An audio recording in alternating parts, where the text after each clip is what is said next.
professionals, businessmen, and so on and so on. So I will not go into much. For those of you who know me, my names are Kiberenge Jr. or Robert Kiberenge. Siasi waliniacha kwa opposition wakaenda kwa serikali, but tuko naye pamoja. Karibu sana bwana speaker. Before I welcome speaker,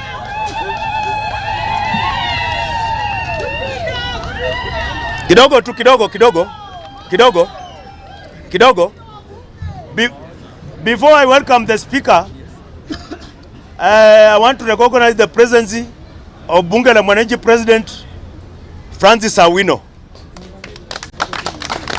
I want to recognize the presence of Ghetto President Calvin's Okoth Gaucho.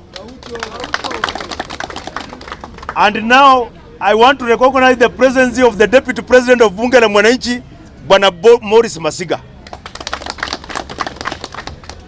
I will leave our guests will be introduced by the speaker.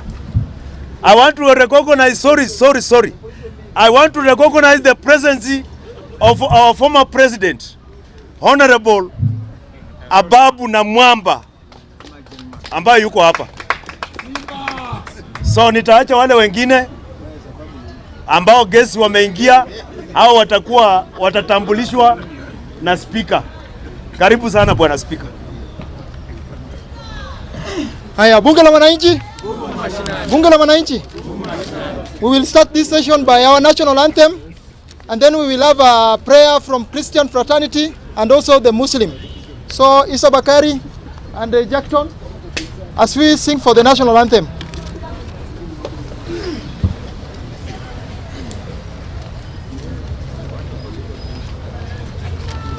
Mungu nguvu yetu, ilete baraka kwetu, haki ngao na mlinzi, na tukae na uhuru, amani na uhuru, na tupate na ustawi.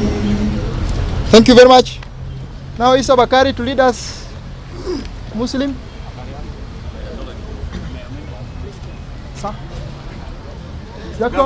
Juguna? Yes, yeah, kindly, very fast, in the interest of time.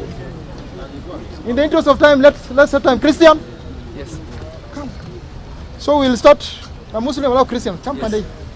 Let's go ahead. Bismillahirrahmanirrahim. Alhamdulillahi Rabbil Alamin. Ar-Rahmanir-Rahim. Maliki yawmiddin. Iyyaka na'budu wa iyyaka nasta'in. Ihdinas siratal mustaqim. Siratal ladzina an'amta 'alaihim ghayril maghdubi 'alaihim waladdallin. Amin. Tuombe waziri wetu kwenye anaongea hapa iwe ni kitu aheri, kitu sote tuweze kuelewa na kushukuru Mwenyezi Mungu kwa hayo yote. Inshallah. Tunakushukuru Mungu wetu kwa sababu ya nafasi hii umetupe tukuje kama kikao ya Bunge la Mwananchi. Wakati tunawasiliana na kusemezana maneno ya finance bill, asante Mungu wetu kwa sababu ya kutuletea mgeni wetu, waziri wetu na chairman wa KRA. Mungu wetu ajabu, tunaomba wakati mzuri tukijadiliana hii maneno, na katika jina la Yesu tunaomba na kuamini, amen. Thank you very much, and thank you for those who have removed their caps. So wananchi wenzangu, members of Bunge la Wananchi, as part and parcel of my vision and mission of this noble social movement since you elected me 2023 December 7th, it was my wish that we take Bunge as a platform where we can discuss various issues concerning our nation. And since I've made some efforts, I want also to thank the support of Ghetto President, whom we have worked close with to help us in pushing this agenda. Umenishikilia sana na mimi nashukuru sana ndugu yangu. Hapa pia nataka kushukuru, I want also to thank the office, the National Treasury, Administrative Secretary, the Principal Secretary, and also the Cabinet Secretary and all your staffs for honoring my invitation, which I did. I did this last year when your predecessor was there, but my countless efforts were futile, and you all know what happened. There came a demonstration, and there came many things. People lost property, people lost lives. So this initiative you have taken, I want to thank you from the bottom of my heart, Nyang. You have really done great, and some things started going around here. People started talking ill of this thing, and the antagonism was going to exponential level. And by you coming here, I think that will reduce the pressure. Let's work with Bunge la Wananchi, because Bunge la Wananchi is the only organic public participation site. I recognize the presence of my deputy, Rotich Robert. Thank you very much. Bunge la Wananchi is an organic public participation site, and we normally converge here. This is the national headquarters. This public participation, which normally happen in those county halls and those rooms, do not reach people at the bottom up. And as we are all aware that the president, as part of his noble agenda or bottom-up economic transformation agenda, we must incorporate people at the lower pyramid so that they can be able to feel feel amongst themselves as part and parcel of the governance of this country. That will reduce antagonism to go to exponential level. So whatever you have done to me is very great, and you have made my political journey. You have don't take it lightly. Hata tukiingia huko Dagoretti North, watu watajua kweli hapa ni kumoto. So thank you very much. It is now my honor to welcome you, at least to take us through, and I recognize the presence of Chairman, Kenya Revenue Authority, certified economist, former governor of Laikipia. Thank you very much. So let me welcome Waziri, who will then welcome the former governor and the chair of the KRA. Then from there we will give questions to members to ask. Tuendelea hivyo hivyo. Karibu Nyang. Thank you. Mr. Speaker, first I want to take this opportunity to thank you very much for giving me this opportunity to address Bunge la Wananchi. Bunge la Wananchi, oye! I hope I have not breached any standing orders of this Bunge la Wananchi. I must admit that today is my first time to stand here. So many years back I used to pass through Jevanjee Garden, but this is the first time that I'm addressing fellow Kenyans at this venue. We are here with me is the chairman of Kenya Revenue Authority, the Honorable Nderitu Mureithi, who is also the immediate former governor for Laikipia County, who is also my friend. We worked with him in Azimio Economic Council. He was my chairman in Azimio Economic Council, where we were 4 of us. So we are people who have worked previously. So I know this is lunchtime and you have sacrificed to be here to engage in this discussion. And I want to straight away take this opportunity to take about not more than 10 minutes, Mr. Speaker, if you allow me, to give synopsis and general overview why we are here. And then I will also invite my colleague, whom I'm sure will take slightly less than the time I will take. Then after that, we'll open it up for questions. Why I say that, actually we came to listen more than to talk. And I want to start away by saying that the positions that we hold are delegated positions. We are here courtesy of the people of Kenya. We have been given delegated authority. If it were possible, all Kenyans would be at the National Treasury signing documents and approving budgets or preparing budgets. But because it is not possible, a few of us would be privileged enough, courtesy of the people of Kenya, to sit in those offices. When we sit in those offices, therefore, duty calls on us to be accountable to the people of Kenya. Remember last year, we went through in this country something we have never experienced before. We almost had a civil unrest in this country. Why?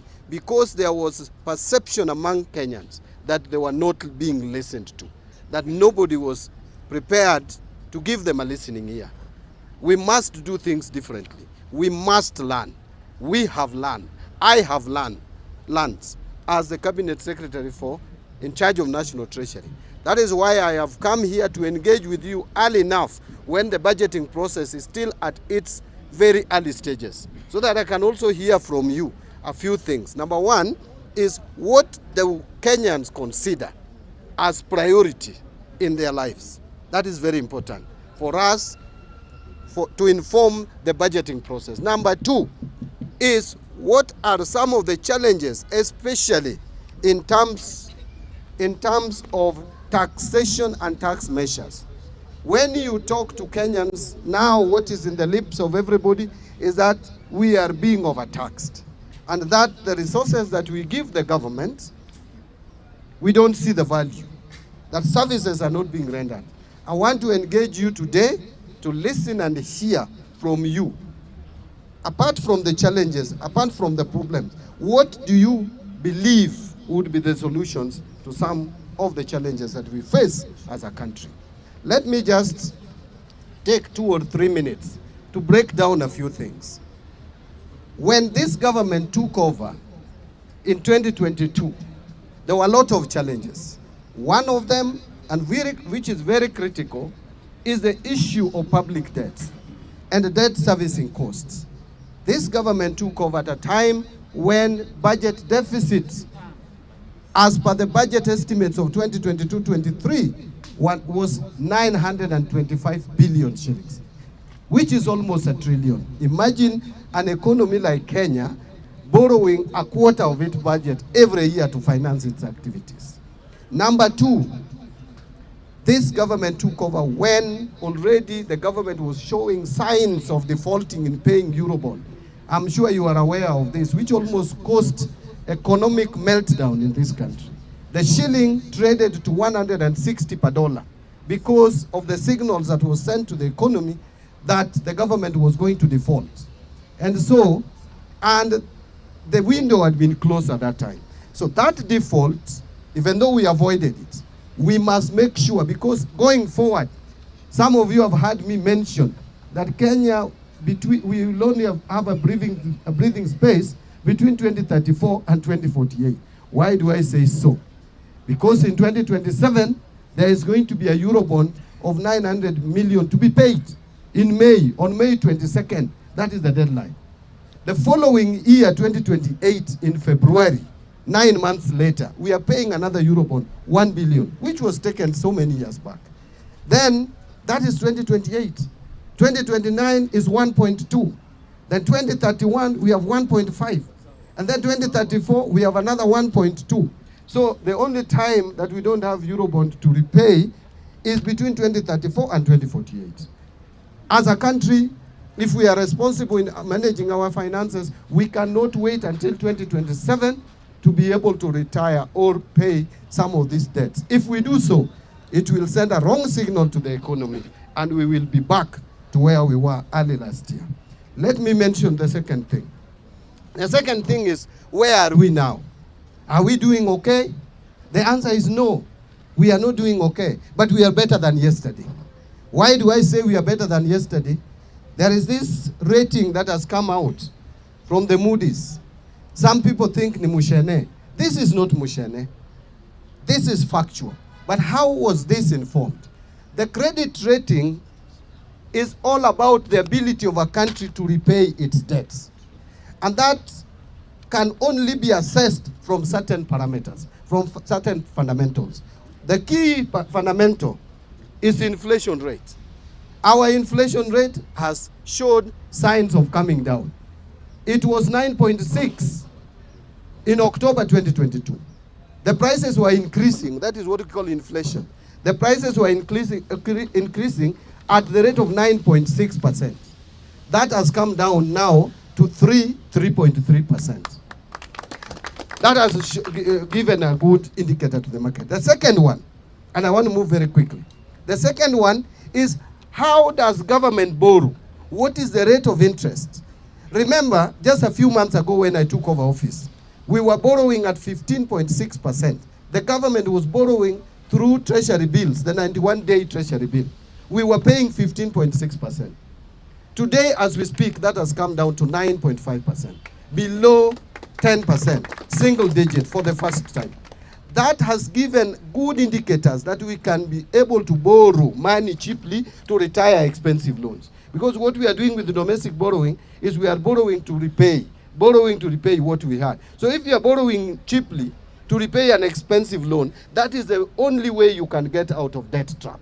Even at home, if you want to come out of debt, ile fuliza, ya tuanze na Shylock kabla tujaenda Fuliza. If you have a Shylock of 30%, you go for Fuliza, isn't it?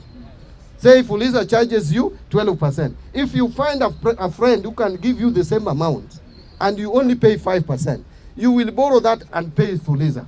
That is how domestic borrowing works. Finally, is the issue of foreign exchange. For us to pay loan, external loan, we must pay it in dollars and other hard currencies. So a country must demonstrate that they have enough reserves to pay any loan should it fall due. Now, Kenya for a long time has had only 2 billion, 3 billion US dollars. 2 billion, 3 billion, which is just 1 month cover of imports. Because for us to buy imports, we must pay in hard currency. Right now, we have in the central bank reserves of 9.5 billion USD, which would cover our imports for 4 months, 4.9 months. That's almost 5 months. Now, as I conclude, someone will ask, Mbadi, you are telling us all this. The shilling is stable, yes. All these things you are telling us. Moody has rated you positively. Where is money in my pocket? I know that was going to come up here. Mr. Speaker, if I still have a few minutes, maybe 2 or 3, then I call my colleague. It is true that Kenyans are struggling. It is true that economic times are difficult. Even though this government has done something positive in the area of agriculture by encouraging production. Today, we are producing 61 million bags of maize. That is what we produced in 2023, up from 30 million bags a year before. That is double. And we are projecting maize production to be at 74 million bags. That is what would satisfy the population of this country. But even with all that, Kenyans are still feeling they don't have money in their pockets. One of the reasons, there are 3 reasons that I will talk about and what we are intending to deal with those 3 problems. Problem number 1 is the simple reason that because banks have not been able to give money to the private sector cheaply, private sector has not been borrowing money from the banks to expand their businesses, to create job opportunities. So many of our youth, that is why we have now today 3.4 million Kenyans who are supposed to be working are not working. This is because businesses are not expanding. The government has been borrowing money expensively, and therefore banks also loan money to private sector even more expensively. You have started seeing banks lowering interest rates because of the deliberate efforts taken by government to reduce government borrowing and reduce interest rates so that private sector can borrow money, create job opportunities for many of you. You see, you may be earning the same salary, 100,000. But if your sister is unemployed, your brother is unemployed, they will all depend on your 100 shillings. You will not see money in your pocket. The money may not have disappeared from your pocket. It's still there. It is still the same 100. But the mouth it is feeding is a lot. Therefore, we must make sure that we create space for employment for more people so that we have more income. Number 2 is the issue of salaries. We brought SHA, we brought housing levy. Is that not correct? It shrunk your pay slips. But there are efforts that we are making to make sure that you don't earn too low before the introduction of SHA and before the introduction of housing levy. Today, when I appeared before national television, I said with the amendments that we did in December, which some people were opposing, it has provided some relief, maybe not 100%, but we have moved towards reducing the burden, the tax burden on your pay slip. So when you are told that there is no effort, it is not true. How I wish some of you could just take a calculator and calculate if you are earning 100,000 shillings.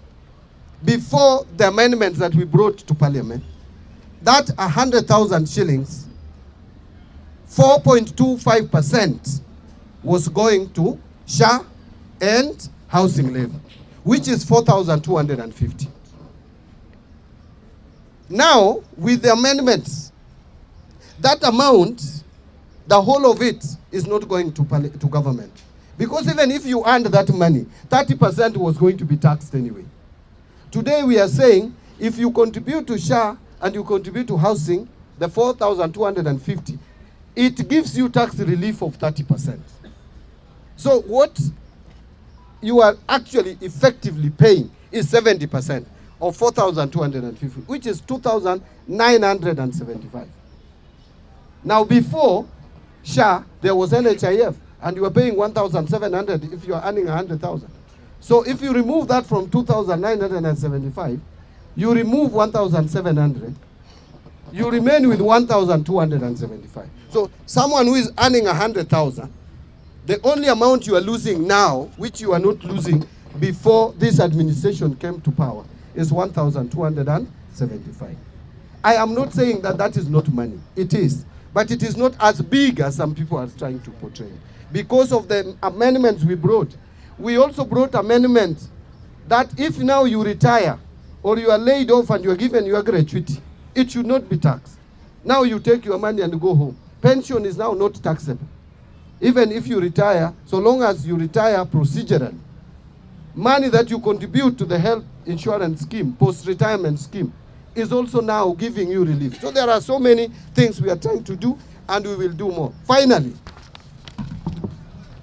the other reason why Kenyans are complaining is because you supply goods to government and they are not paid. What is called the pending bills. We subjected the pending bills, and this is not the first time we have subjected pending bills in this country to a committee. We have always created committees. For me and the government, we have decided that this time we are going to act on the pending bills that will be certified by that pending bills committee. The total amount that went to the pending bills committee was 663 billion shillings. They have already analyzed 474 billion shillings worth of bills. Out of that, they have approved for payment 206 million worth of pending, billion one of pending bills. I have since, together with my team, analyzed that data. And listen to this. 95% of those invoices, if you count invoices 1, 2, 3, 4, 5, 95% of those invoices are people who have supplied goods and services to government of not more than 10 million shillings. From 1 shilling to 10 million. These are small businesses.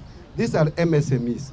Therefore, we have taken a decision as a government. The president has instructed me that we are going to make sure that we try through the supplementary budget to create space for anybody who supplied anything to government and has not been paid up to 10 million.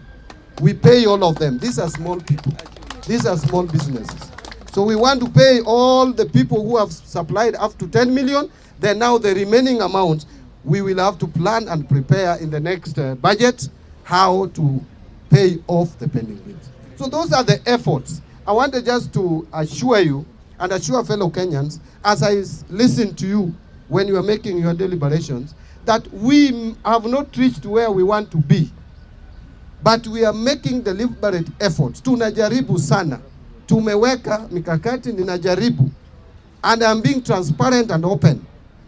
Long gone are days when cabinet secretary would only be for finance, would only be seen with the briefcase going to parliament to read budget speech. We must engage more. Please give me and open the door for me to engage with you. I may not be perfect, but I will be listening. Give me ideas that you think can help this economy move forward. It is a collective responsibility. I cannot do it alone. I earn, yes, 1 million, but I work for people who, some of them earn nothing. And I want to listen to those people who earn nothing. Let me tell you, this country has challenges. Recently I was in Tana River.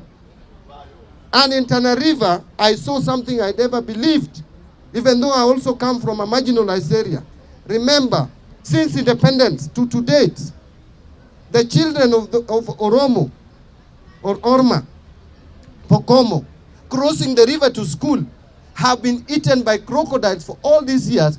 just because Kenya government could not commit 100 million shillings to put up a bridge, yet we steal monies every day in government offices worth billions of shillings. It is unfair, it is unjust. We must look for ways of making sure that the whole of this country, whatever little resources we have, it is spread equally in the country to attend to our needs. All of us pay taxes, whether you are a Pokomo, whether you are a Bukusu, or whether you are a Kikuyu or a Luo. All of us pay taxes, we deserve to get services. And that is why I'm here. And this assembly has people from all ethnic communities.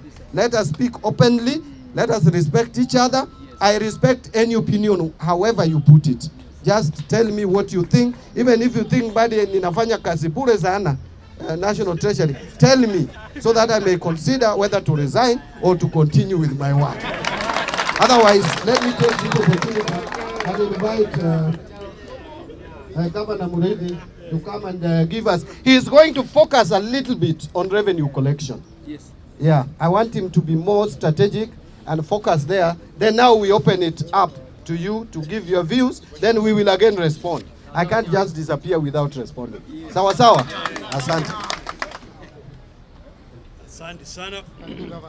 Asante sana waziri. Asante sana waziri. Bwana Speaker,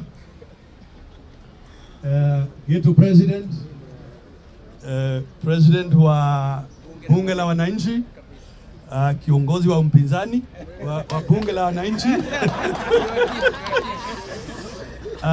Jina langu ni Nderito Murithi. Bwana Speaker, vile Cabinet Secretary wangu amesema tayari, nitalenga mambo ya ushuru. Bwana Speaker, utaniruhusu Kiswahili kinichanganya, naongeza mpaka Kizungu. Thank you Mr. Speaker. Vile waziri alisema, tumekuwa tukihudumu na yeye katika Azimio Economic Council. Nilikuwa mwenyekiti na yeye akawa memba yangu. Vile mambo yakaendelea, yeye akakuwa waziri wa fedha, sio? Nafikiria wados wakamuuliza nani anaelewa mambo ya revenue. Kasema kuna mjamaa mmoja anaitwa Nderi. Basi ndio nikajipata niko hapa. Bunge la Wananchi oye.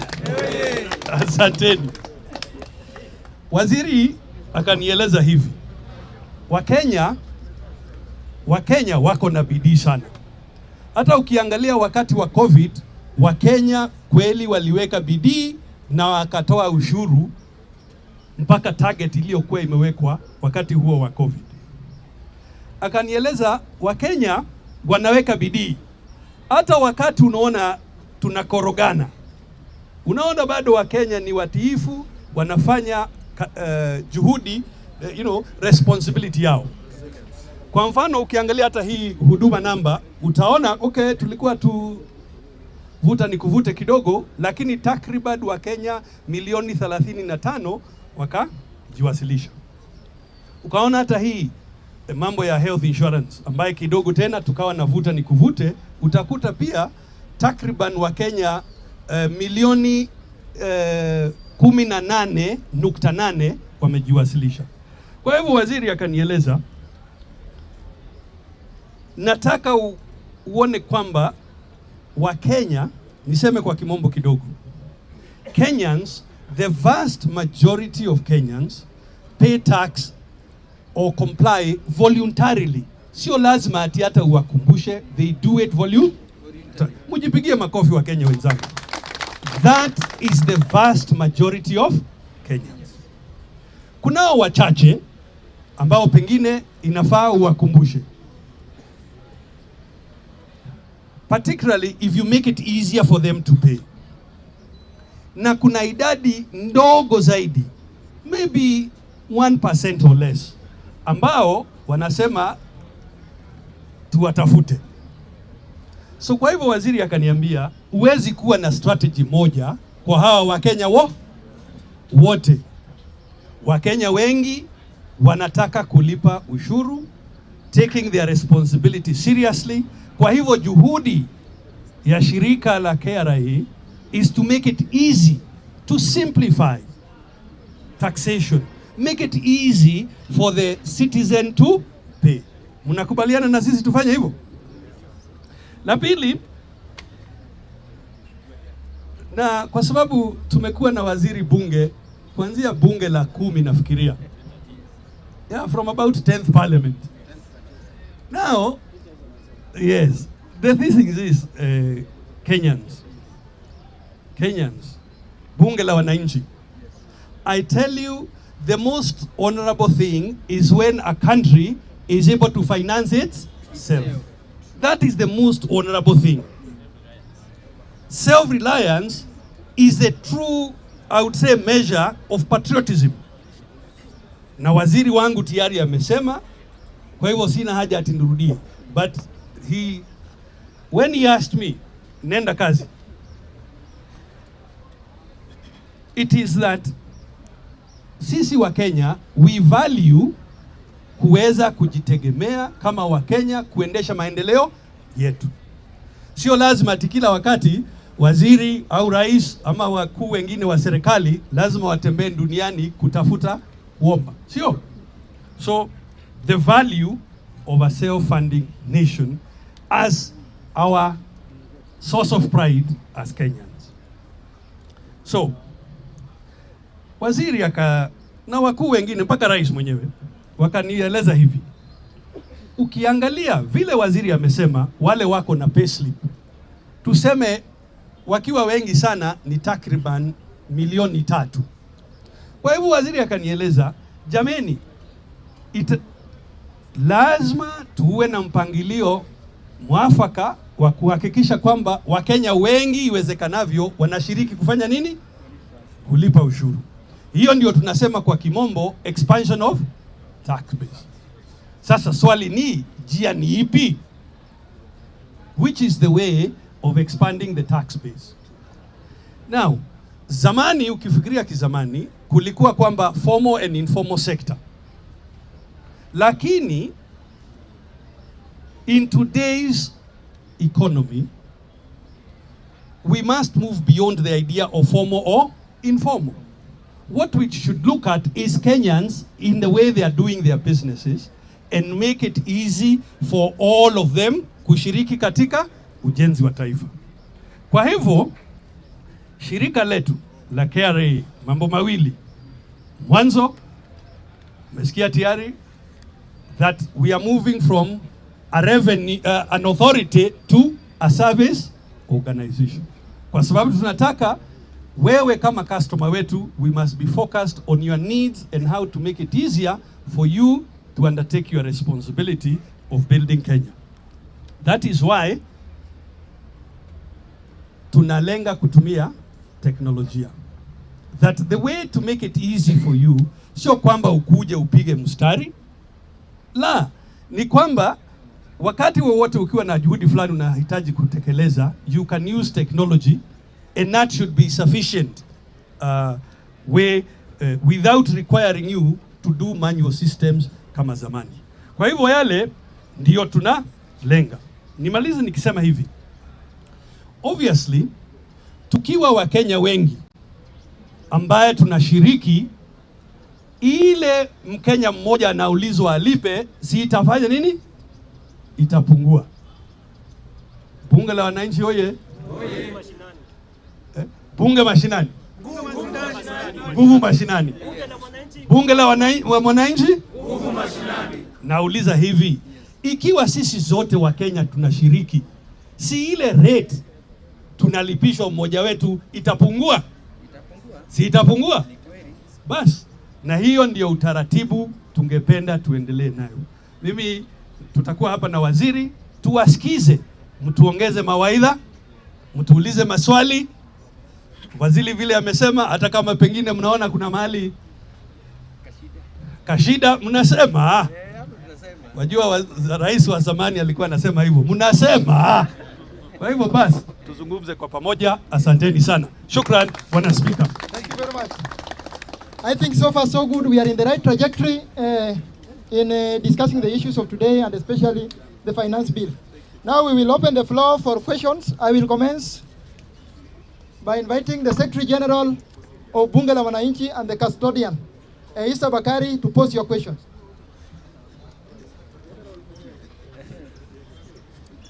Thank you, Mr. Speaker.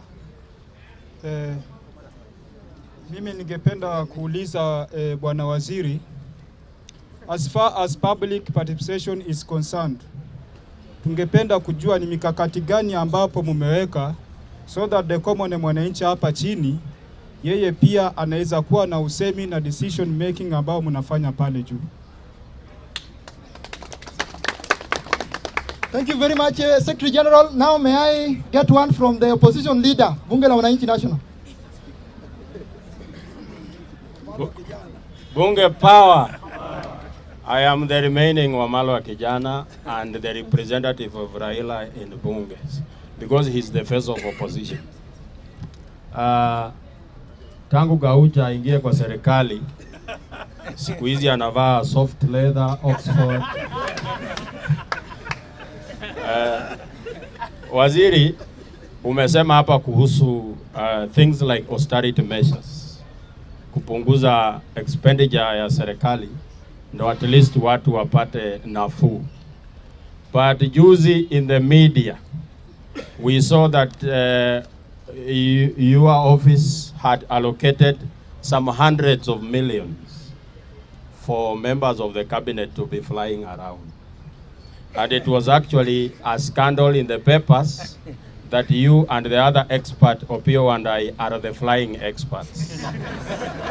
So that's a question number one. Question number two, Mr. Speaker, I am really concerned about the well-being of our pay slips as the working class.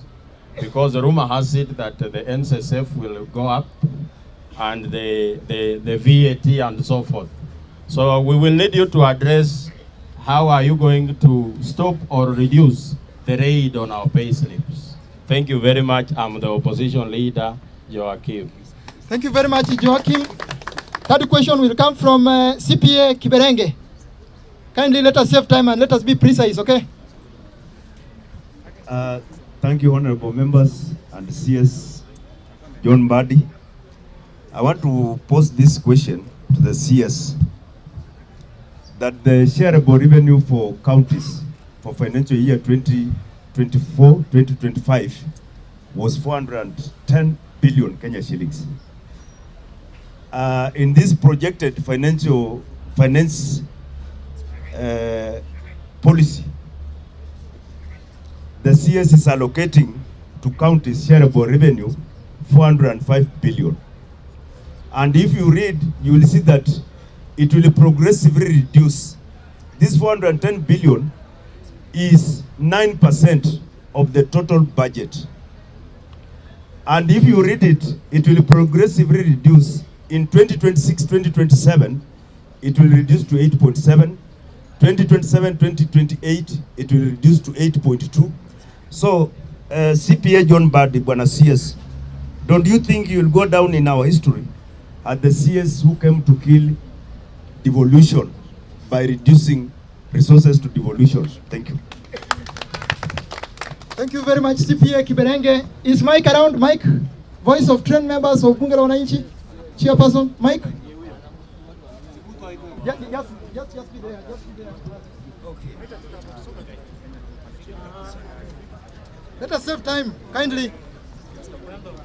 Okay, asante sana Bunge la Wananchi na ofisi ya Ministry of Finance wana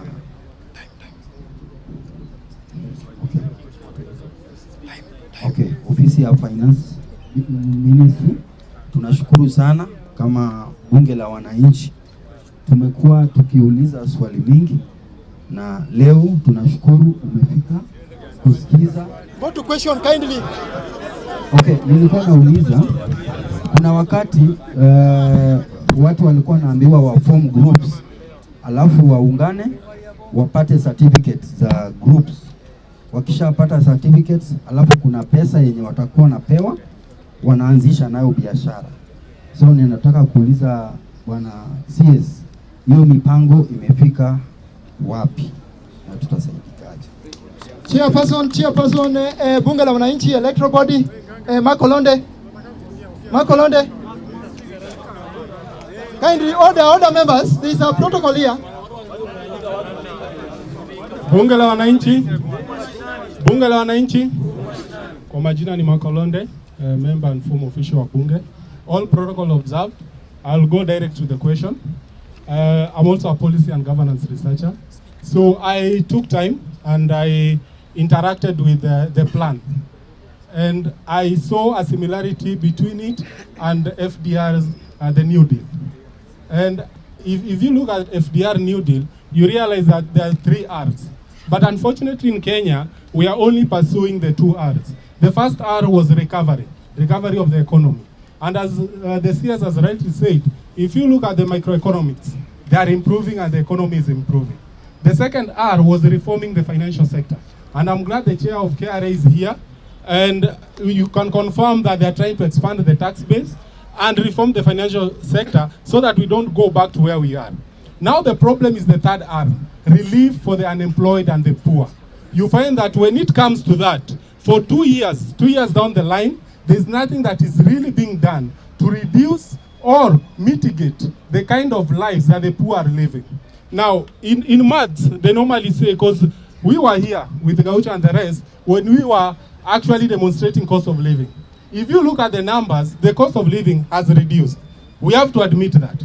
But unfortunately in maths, they say any number, if you multiply any number by 0, or 0 divided by any number, the answer is 0. The problem we have is, yes, unga has reduced from 250 to 150, but if you have 0 in your pocket, you can't afford it even if it's 15 bob. Secondly, so FDR, the solution that he gave, because I don't want to only challenge you without giving some of the solution, was expanding, and he created major infrastructure development. I remember our president said that the housing project was about creating employment. He even reintroduced Kazi Mtaani under environment or something. But if you look at the uptake, it is negligible. It's negligible. So Waziri, this is a challenge to you. What can be done so that in the next financial year, this financial year that we are coming into, you put up measures that can actually put money in the pockets of Wananchi? Thank you very much. In the interest of time, I think we will again introduce another linear of questions. So may I welcome Waziri to respond to the question which have been asked as we proceed. There is order here. It is time for expert. It is time for expert. Umingo Magara nimesikia amekasirika. Tutaangalia maneno ya Umingo Magara. Now, let me quickly address these questions because I've been told tutakuwa na round nyingine, si ndio? Sasa Bakari SG ameuliza, what plans do we have in place to do public participation? First, wacha nianze na admission that the way we have conducted public participation before has left the bigger segment of our society because it was more formal, more academic, too professionalized. Yet tuko na watu wengi hapo chini ambao wako na maoni tofauti, lakini kupata nafasi ya kuengage na sisi imekuwa shida. Kwa hivyo, in this coming budget, we will try as much as possible to make sure that we engage you in a more informal manner, like we have just started here at the Jevanjee Gradens, so that we don't speak only to some elites somewhere. We put meeting at KICC and only elites come to give their views. We must devolve this public participation and we must also engage at informal levels. Now, opposition leader has asked me that there were austerity measures that we are putting in place and then they have seen choppers. To be honest, we have not adjusted any money for public transport or upwards, nothing. The issue that I saw in the media was that there was an advertisement for chopper services. You can advertise for any service in government. That does not mean you are taking that service. Because for any government service, it must be competitively tendered for. And now on the issue of choppers, let me be candid. You know, there are also some politics that we play at our own levels. Don't think everybody loves Mbadi. Not everybody loves me. And that is the nature of politics. I have used chopper before on 3 occasions to government functions. Number one, I have just talked to you about going to Tana River. I left Nairobi after meeting at the State House to go to Tana River and back. I don't know whether I would have made it using my car. I wouldn't have. So I had to go to Tana River and really see for myself. As I said, long gone are days when Cabinet Secretary in charge of National Treasury would be on 14th floor from January 1st to December 31st without engaging with Wananchi. You can go with your car, but if it is not practical, then you can also get the fastest means. Especially the project that I went to look at, those are projects that are funded through climate financing. This is what we call the financing in terms of local communities, FLOCA. The second one is when I went to Kakamega, there were issues with the expenditure of FLOCA funds. I had to go to see for myself, because we even stopped the bank account of Kakamega County on that. I didn't want to be someone who sits here and money is probably being embezzled elsewhere. I had to go and witness myself. And from there, I went to another function of FLOCA in Kisumu. So let me ask you, once I finish that and I want to go to my rural home, does the chopper drop me on the road and come back to Nairobi and I walk to my home? The chopper will definitely drop me at my home. So that is exactly what I did. After I finished the 3 events, one in Kakamega, another one in Kisumu, 2 in Kisumu actually, where we were with Governor Nyang'nyong. After that, I could not be dropped in Kisumu to walk to Suba. Suba was very nearby. Before they come back to Nairobi, I was dropped home and the chopper came back to Nairobi and I drove back to Nairobi when my time to come to Nairobi came. The last one was the issue of tree planting and also to go and launch electricity projects together with Wandai. I don't know what this person who brought this, the problem he had with electricity in Suba. Suba people have not had electricity for years, for decades. If they get electricity and we go there for official government function, I don't know how that is affecting someone. So really, we are trying not to be wasteful. We are trying to be very prudent. There is even no money to waste. In fact, I would be like what our people would call, in vernacular, I would be Judge Walk at this stage to spend, to waste public money. It is not there. I've been saying, hata kama ni kuiba, mmeiba ya kutosha, pesa hakuna ya kuiba saa hii. There is no money in this government to steal, I will tell you. Unless you now just want Kenyans to die. Now, I think I spent so much time on that. Let me move to NSSF going up. Yes, a law was passed so many years back on NSSF to increase it to a percentage of salary, 6%. That law, it's only that it is being implemented today. But let me tell you, Sahi, you may not see the value of saving for retirement. But as a personal finance advisor, I would tell you, you need to save money for your retirement. In fact, from day one. Sahi, because many of us probably are younger, ask someone like me. I am now turning 44 this year, 54 this year. If I was working in a formal employment where my retirement is 60, I have no more than 6 years. But mine is even worse because I don't know about tomorrow. I can be rendered jobless anytime. Therefore, now I've started feeling the need to have pension in my pocket. That is why one of the reasons I also brought that amendment so that I protect also myself when I retire. That when I get my pension, I take the whole of it without surrendering anything to the government. But VAT, take it from me, we are not increasing VAT at all. Actually, the finance bill of this year may not have any tax adjustment upwards in terms of rates, which are we cannot overtax Kenyans anymore. We have reached a limit where we are saying no more space for taxation, especially on employment income. You will not see any more taxes on employment income under my watch as a CS. CPA Kiberenge, shareable revenue, I hear you very well. Actually, it was 418 billion for 2024-25. You are saying it has come down to 2025-26 to 405 billion. That is true. Do you know why? I'll explain. 2023-24, the government budgeted to transfer money to the counties. But by the end of the year, we had not given counties 31 billion shillings, 30.8. So that 30.8 was revoted in 24-25. So the shareable revenue was 387 for 24-25, 387. But because there was 30 billion which was not paid the other year, that was added to 387. If you do that math, it takes you to 418. Now this year, there is no carryover, or I project that there will be no carryover to the next year. That is why it is 405. So 405, compare it with 387, not 418. 418, we loaded the carryover from 23-24. I hope I've explained that.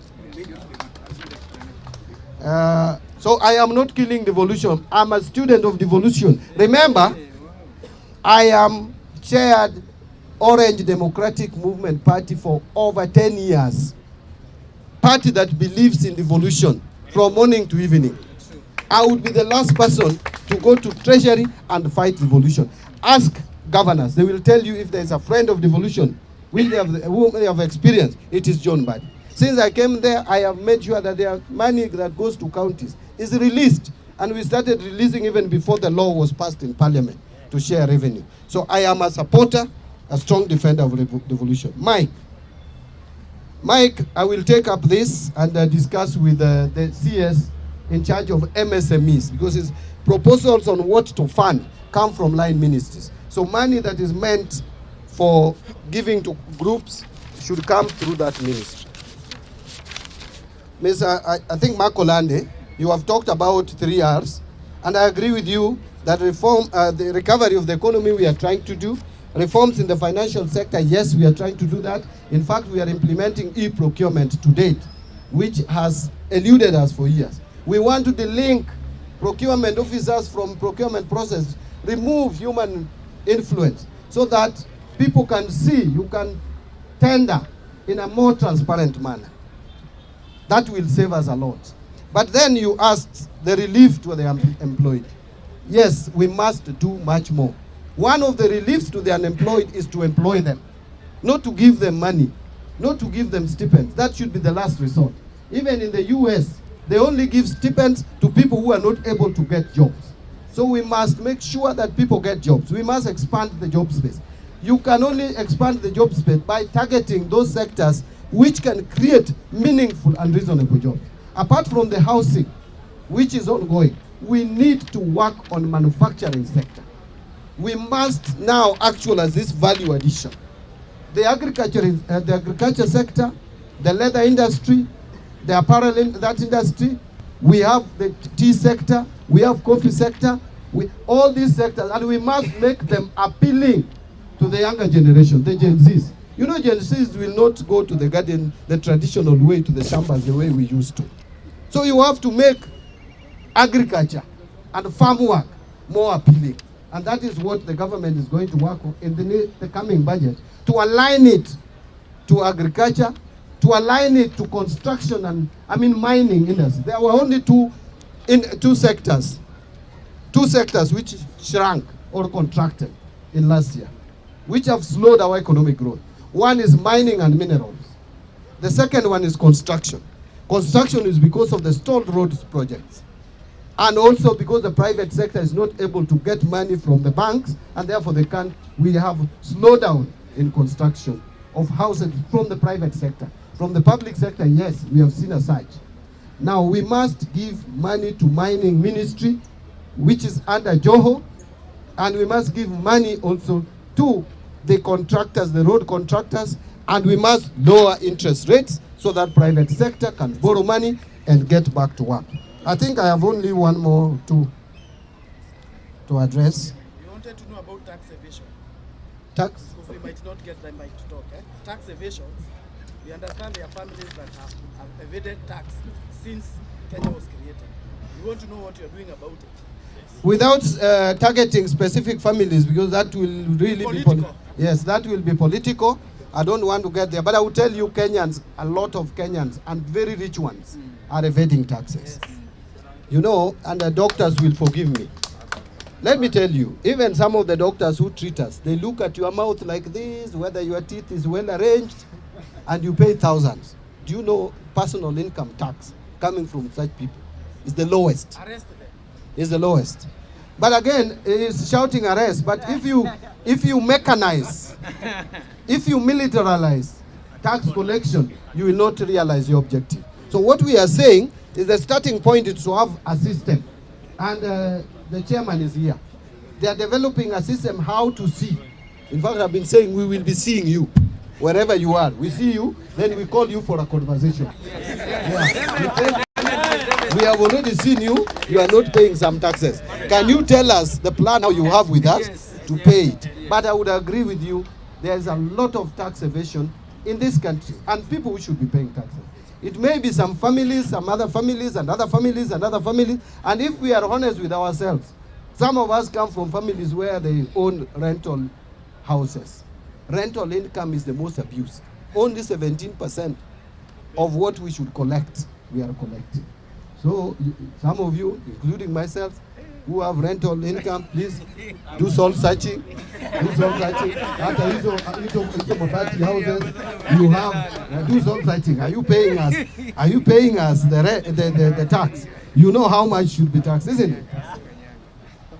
Two quick ones. If you have zero money in your pocket, then you can't buy. I think I was just responding to. It's the same thing that I responded to. And it was asking what to do to put money. To put money in people's pockets is we must manage this economy, to expand it, to create jobs. That is the starting point. The moment we create jobs, we will put money in people's pockets. This idea of having a few of us and then black tax too much is not very healthy. That's why everybody is complaining. You know, I am Mbadi.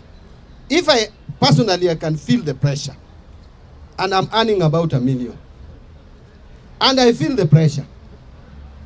That is before tax. Usifikiri hiyo ninabeba. Si baby, hata mimi I'm crying over housing levy, but my cry is lesser compared to you, because you a shilling for you is of more value than a shilling to me. Do you understand me? If today you are given 10,000 and I'm given 10,000, the effect it has in my life is lesser compared to you. Me, I will take 10,000 and go and have lunch with it, Naisha, where you can use it to feed the whole of your family for a month. That is the difference. So we must appreciate that there is diversity in our nation, and we have this conversation like the one we are starting. How do we support people practically who are down here? So thank you very much for that. I think now, yes, please. Don't go away. Stand there. Yes. So when you soul search, there is tax amnesty. Tafadhali, take advantage of it. Between now and the end of June, if you fell behind, when you soul search, please come. There is tax amnesty for all amounts up to December 31st, 2013. Yaani ukianza 2013 ukiangalia nyuma, kama ulichelewa, wewe kuja hapana, ogopa. Tayari waziri na bunge na rais wakapitisha sheria so that we give you amnesty on penalty and interest. Sasa jameni. So search, and please come. Don't wait for June. Come this February. Thank you. Thank you, Governor. Now, I know I'm very much aware that each and everyone would admire to talk. But in the interest of time, I'll only give 4 people to pose their question. We will still be talking here. That is the order from the ministry, okay? Not my name. Point of order. Mr. Speaker, I have a point of order. Okay. Hii bunge hakuna wamama hawaongei.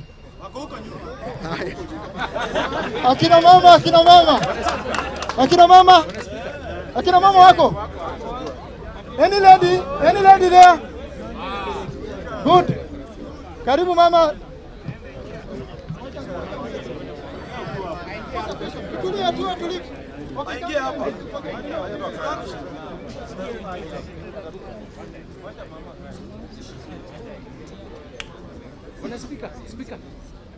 Hello. Hello. Wamama hoe. Kuna wale wengine pale nyuma naomba wakaribie hapa. Ongea tu na sauti. Hello. Niko na chair wangu ndio maana nataka kuja hapa. Niko na chair pale. Uliza swali. Uliza swali yako.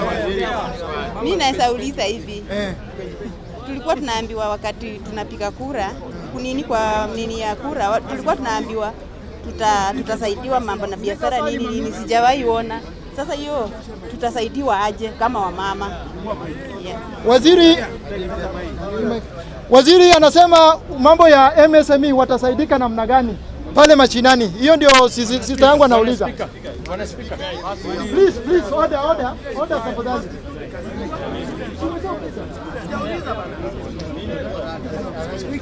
Sawa, tutulie. Tutulie. Bunge la Mwananchi. Be fast. Bunge la Mwananchi. Ongea. I'm Stuart Kerry of Madola from Turkana County, and I would like to ask the Honorable Speaker, the Honorable CS, this question of the Finance Bill 2025-2026. That could you please provide clarifications on the key fiscal policy changes introduced in the Finance Bill 2025-2026, particularly how they are expected to impact small and medium enterprises and individual taxpayers in Kenya? Thank you. Thank you very much. Another question, Kimanzi. Post very fast, in the interest of time. I'm coming to you, Ambugu and Nzenganga.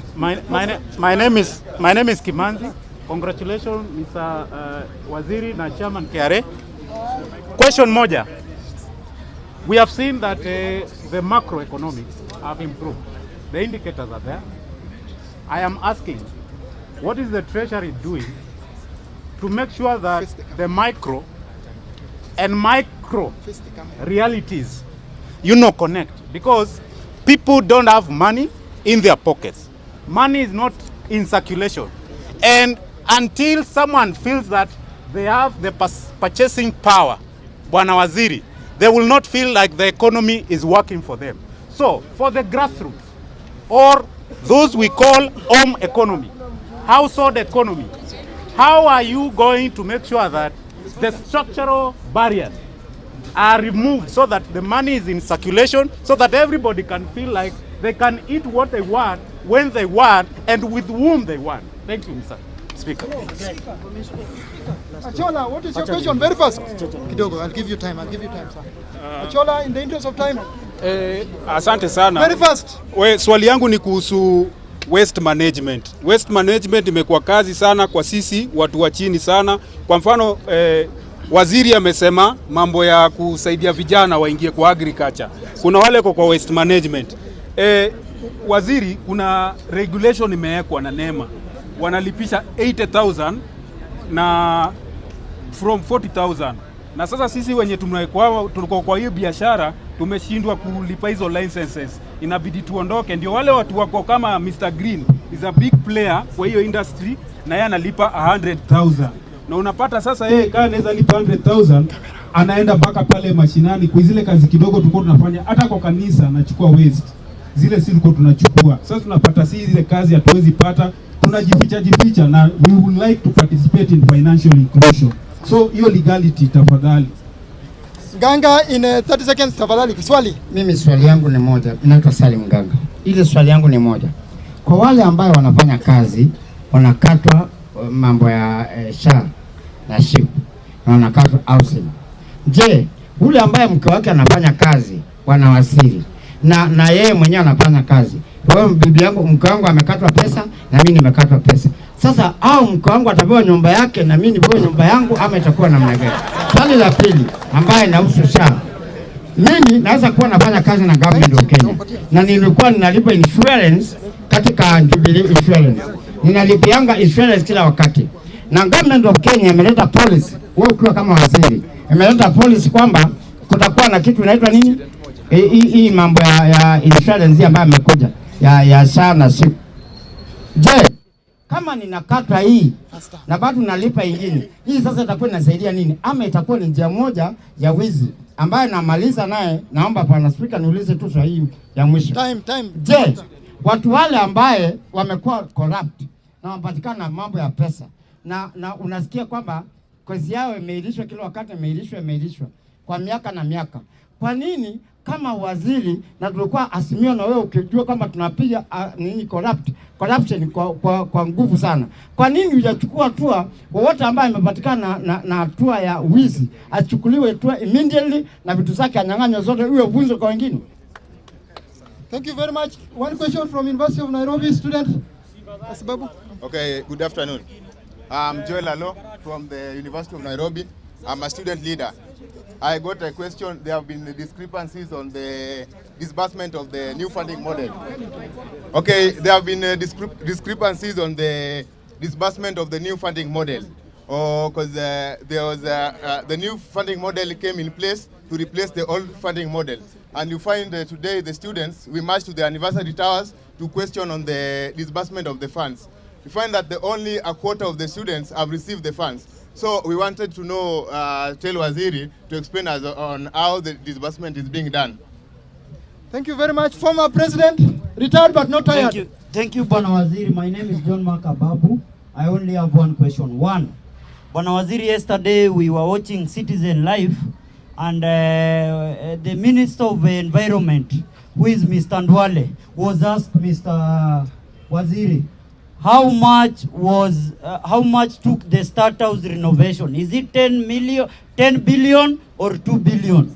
And he answered by saying he's not in the position to say how much State House, how much money did they use to renovate State House. Lastly, Bwana Waziri, we have been having a complaint concerning the pending bill, and some of our members, Bwana Waziri, one of them being Mansuk has a pending bill, and he always complain that whenever they go there ni lazima simu iteremke, Bwana Waziri. So leo tunakuomba Bwana Waziri, now that tuko na one of our member ambaye ni contractor wetu, simu iteremke alipo ile pending bill yake, Bwana Mansuk. Asante Waziri.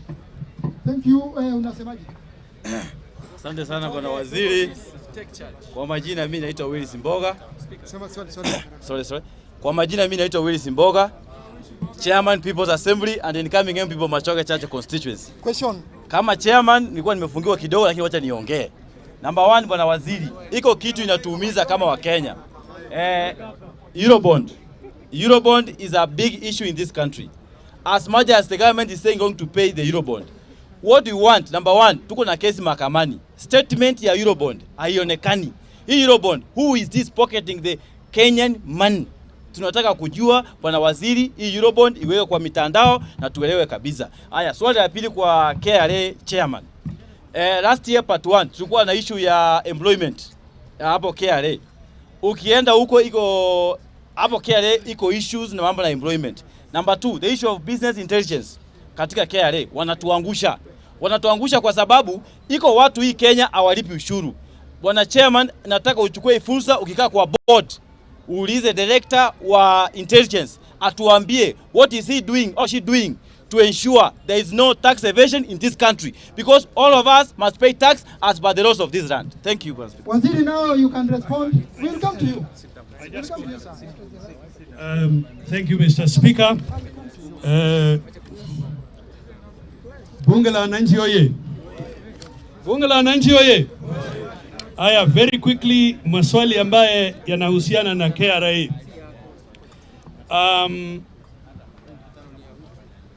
Mwanzo niseme tu hivi nikijibu maswali ya KRA kwamba simplification, yani kufanya iwe rahisi wewe kulipa, ni ongoing. Si ate tumefika mwisho, tunaendelea. Hata hii e-teams, wakati tunasema e-teams invoice, inakusaidia wewe mwisho wa mwezi, huwezi hauna ati accountant hata mtu mwingine ya kujaza. It is self-populating kwa sababu tayari umetumia mtambo.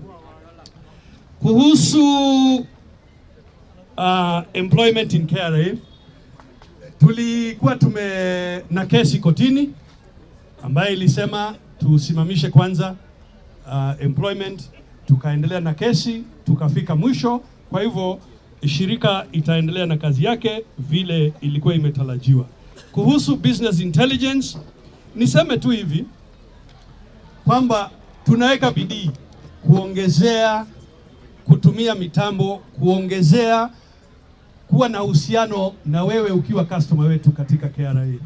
Kwa hivyo tafadhali, vile nimesema, ni asante sana Umigo Magara kusema tuweke bidii katika mambo ya intelligence. Mpigieni makofi. Yeah. Na nimweleze na musikia. Nimalize kusema tena, tuna amnesty until June. Please take advantage of the amnesty.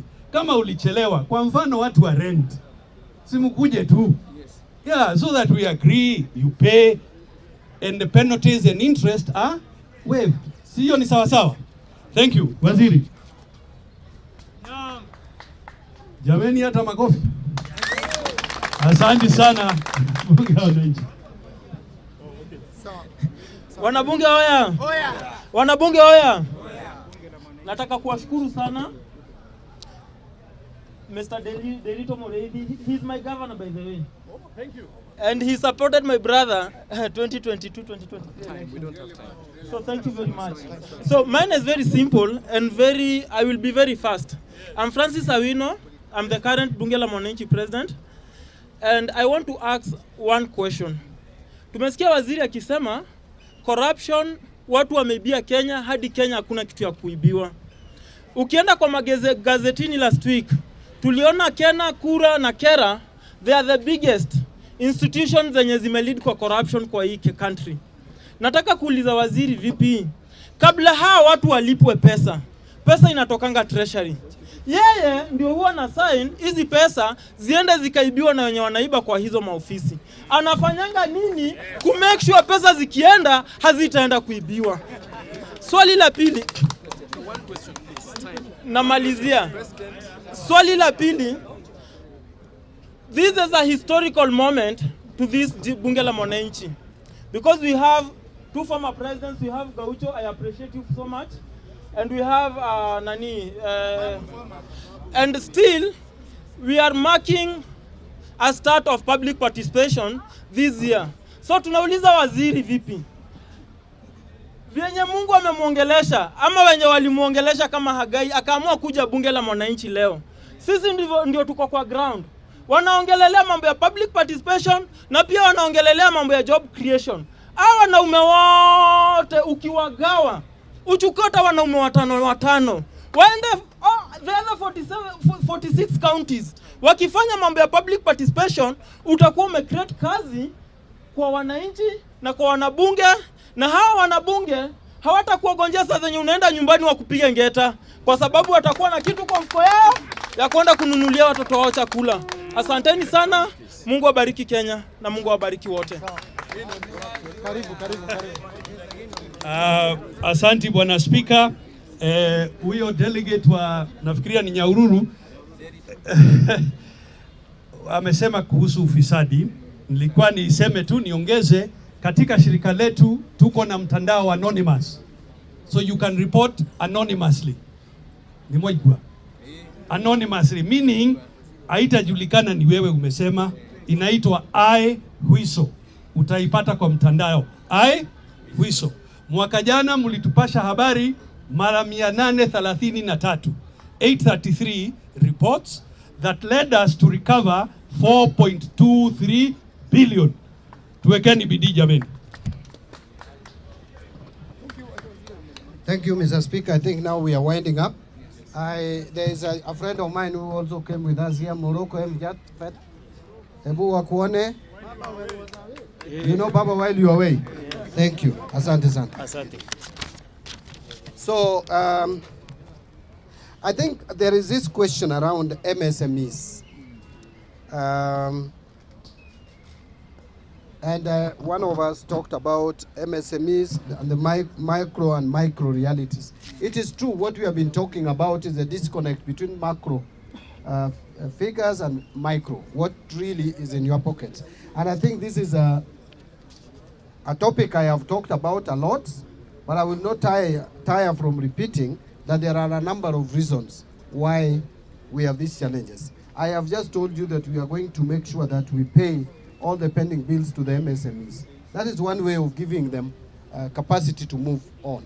Because they are small businesses, if they are not paid, if they are owed money, they are small businesses, sorry. They are small businesses. Niongee Kiswahili? Nasema hizi ni biashara ndogo ndogo. Wasipolipwa deni zao wanakuwa na shida. Kwa hivyo sisi kama serikali tutaangalia vile tunaweza lipa pesa ya MSMEs. Na hiyo ndiyo sababu nimesema bills zote mpaka milioni 10 tutalipa. Alafu tutaanza tena sasa kulipa hizo deni zingine. Mr. Chola has talked about waste management. That I can take up with my colleagues under the Ministry of Environment and also the county governments, because I may not address it here on the spot. Ganga, you have talked about SHA, the housing levy. Sana SHA. SHA is an insurance. An insurance does not mean that when you pay money for health, that you must fall sick. I don't know who among us would want to, because you have paid your money, now you must go to hospital. Kuna watu wanataka kwenda hospitali. Mimi sitaki, hata nikilipa milioni 1, if I can stay the whole year without going to hospital, the better for me. So SHA is an insurance system. I want us to understand it. And by the way, it is not only in Kenya where universal health cover is controversial. It is everywhere. Remember Obamacare. Americans are still fighting whether it is good or bad. So telling you that people will buy SHA 100% is not practical. But what government must do and what we are doing is to deal with those challenges that SHA is confronting. But we are all in agreement. As a country, we need universal health cover. Before you ukuwe na mgonjwa karibu, siku utakuwa na mgonjwa karibu ndio utajua universal health cover is very important. Mimi, kuna watu wameniambia wale wako karibu na mimi, juzi nilipoteza rafiki yangu sana, kijana ambaye amenisupport kutoka 2007. Na siku alikufa, wale wanatoka kwangu wanajua, tulikuwa tunamuita governor. Huyo kijana nilimpeleka mpaka Tenwek, nikapeleka Kisii, Eldoret, ikashindikana. Nikaambiwa, mheshimiwa, mahali imefika, it is stage 4, you can only manage him. I took him to a private hospital nearby because I didn't want to take him home. Akuwe managed. Wakati alikufa on 16th of November, the first question I asked, how much is the bill? When I sent one of the ndugu yake kuangalia, akaniambia, mheshimiwa, hii SHA ni mzuri sana, imelipa bili yote. So what I am saying is SHA may have challenges. It may have challenges, but let us point out those challenges to the CS, to the government, to the PS. And when you point them out, mimi kama mmoja ambaye niko kwa serikali, tutahakikisha hizo challenges zitatuliwe ili hii SHA tusiuwe. By the way, let me tell you, NHIF had reached a point it was not working. Nairobi Hospital, we owe them 663 million as we speak.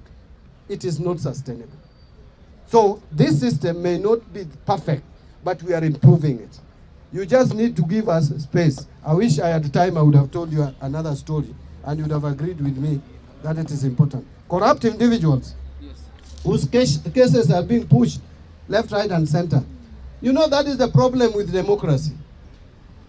If Kenya was dictatorship, we would order the judiciary to jail these corrupt people instantly. Yes. Yes. If we were probably Rwanda, for example, we just order that person ameiba pesa, weka ndani.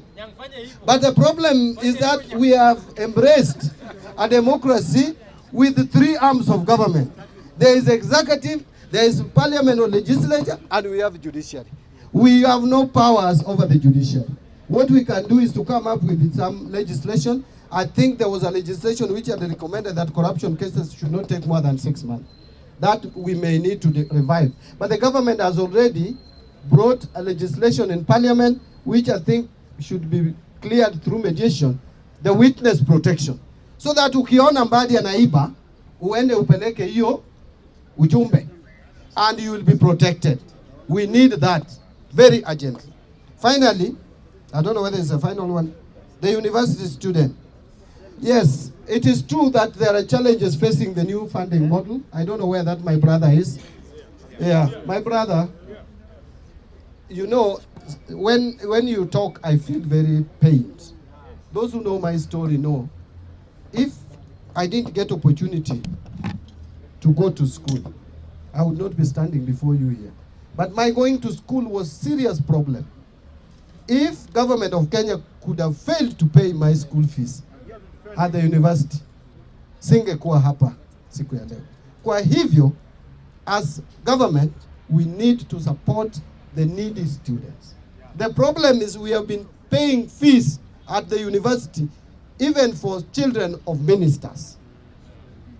The system we have had in this country, you find someone educating mtoto wake in high-cost primary school, high-cost high school, ikifika university, that person becomes unable. We should have a system, and I will implore my colleague, the Minister for Energy, I will talk to him, I will give him any support that is needed, that we have a system that can correctly identify the needy students. Help, we allocated not very little money. I saw you demonstrating today. Help, we didn't give you very little money. We gave help 31 billion, already 21 billion has been dispersed. I don't know whether it is the strain why they cannot meet the school fees of all the students who need to be funded. If that 31 billion that we have allocated in the budget for help alone, before you go to the UFB PIA, we have allocated 16 billion. Help, we have released 21 out of 31. UFB, we have released 8 out of 16. The total is 30 billion that we have released. Okay? 30 billion to university funding from National Treasury. Those are figures and facts. The problem is, two, maybe if there are inefficiencies, tutatatua hiyo kwa help na kwa UFB. Lakini kama tunalipa karo to students we should not be paying fees for. We should have a system that would identify those who are truly needy and pay for them school fees in full. Those who are not needy, I don't even know why. If your parent can afford, why do you even ask for government funding? Don't even jaza hiyo form. Tafadhali wache watoto wa wale hawawezi ndio wapewe hiyo pesa. So I will follow up what is the problem with the help and what is the problem with UFB. But I've told you Treasury has released a total of 30 billion shilling towards university education. Renovation of State House and pending bill. Now wacha niwaulize hata nyinyi jameni. Yani mnataka hii State House ibaki tu hivi mpaka milele. What you people should call for is we be rational. We be rational. There will never be timing, bwana. When there is no time, we will never have money. But let me tell you, saa hii tumerenovate. So what you need to tell me, don't spend any more money on further renovations, isn't it? Juu hiyo nyumba ukiona saa hii ni mzuri. Imekuwa renovated. Imechukua ile pesa imechukua. But the point is,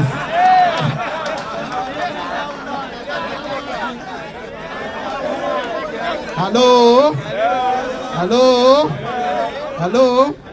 But that, by the way, to me, State House had reached a point of shame. It was even now leaking, surely. A State House of the Republic of Kenya, leaking. Anyway, it has been renovated. What we must make sure we do going forward is that we may not have more money to renovate any other thing, isn't it? On pending bills, I think I responded, isn't it? Yes. On Willis, Eurobond. Eurobond is a big issue. Remember when the government started taking Eurobond in 2014? Jubilee government, Jubilee 1. Go back to one side. The things I said in 2014 is what is biting us today. I talked of us borrowing expensively for budgetary support. You know, when you talk of budgetary support, it means money is coming and it is not going to specific project. So you borrow money even to clean streets. How does it pay back? And you are borrowing expensively, commercial loan. That to me was a wrong decision taken, but it is already taken and the governments are there in perpetuity. We must now make sure we contain our appetites for Eurobond. If you look at the budget figures for 25-26, external borrowing is coming down to 200 and something billion. We want to move towards eliminating commercial borrowing in this country. But let me wind up by saying this, that one of the reasons why we have had problems even with pending bills in the country is because we have been over-projecting our revenue. We have been indicating every revenue that we cannot collect. Then we start putting pressure on KRA. And you know, when you put pressure on KRA, they become physical. They become military. And people get now to even evade tax law. Because when people come to you, like military, you will start running away. You will not even stop to discuss with them. What we want is a friendly KRA, which comes to you and tells you, you know, we have assessed you, and you have not paid 80,000. What could have been the problem? You tell them, I had school fees. Okay, now if you had school fees, when can you pay it? Can we agree on a payment plan? We want such kind of KRA. But this we can only achieve if we also become realistic on what targets we give KRA. Like this year, 25-26, if you saw the budget figures, we had projected to collect ordinary revenue 3 trillion and 18 billion. It is impossible. I have asked the team at the Treasury and we have done that. We have revised it downwards to 2 trillion 835. We must start from realistic revenue so that we don't spend what we don't have. Because when you put higher revenue, you start inflating expenditure. When the ministries find they have been given money to spend, they will spend it and you don't have it, pending bills. So we have reduced our revenue projection for 25-26 by 183 billion downwards. That is the starting point. So wacha nimalizia hapo. Ninataka kusema tena asanteni sana kwa kutukaribisha hapa na kutupea nafasi, Bwana Spika, ya kuongea na wananchi. Ninakuhakikishia siku ya leo, ukiniita tena, nitarudi. Hata kama ni kunisomee, nitakuja mnisomee. Mniambie Mbadi ulikuja hapa, ukatuahidi hii na hii, tumeona umefanya contract. Lakini msinichape. Sawa sawa? Tutakuja tu, tuongee, na kama ni kurekebisha nitarekebisha. Otherwise, asanteni sana, Mungu awabariki. Haya, bunge la wananchi. Bunge la wananchi. In a somewhat special departure from convention, Bwana Waziri, I take this opportunity to thank you for honoring our invitation with President Gaucho. Tumefanya hiyo kazi na tumeshukuru sana kwa kukuja na kusikiza sisi. We are with you together and we are looking forward to working together. Gaucho, asante. Watu wasiende kwanza. Speaker, watu wasiende.